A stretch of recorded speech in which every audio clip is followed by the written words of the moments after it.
Les organisations patronales se sont engagées à accompagner le gouvernement à réduire le taux de chômage. Cet engagement a été pris lors d'une rencontre d'échange entre le ministre de l'Emploi, de l'Entrepreneuriat et de la formation qualifiante et les dirigeants d'entreprises. Nous avons compris qu'une des raisons derrière était bien entendu la réduction du chômage.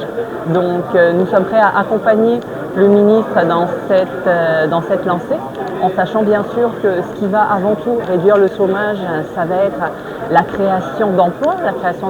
qui est essentiellement du secteur privé, et aussi la création d'un cadre favorable à l'entrepreneuriat, aux entreprises afin qu'elles puissent créer de l'emploi, et bien sûr la création d'un cadre aussi où les jeunes Congolais sont formés de manière à ce que finalement la préférence nationale coule de source, parce qu'on a des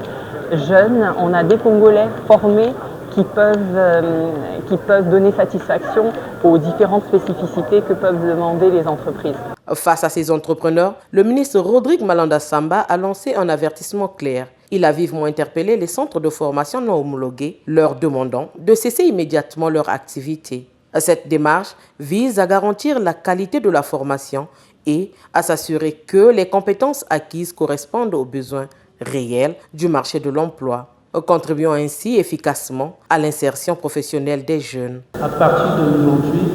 ces établissements qui, de façon anormale, je dirais, pour ne pas aller plus loin, se permettent de former les jeunes Congolais sans en avoir reçu mandat, doivent se rapprocher de la Direction générale de la formation qualifiante pour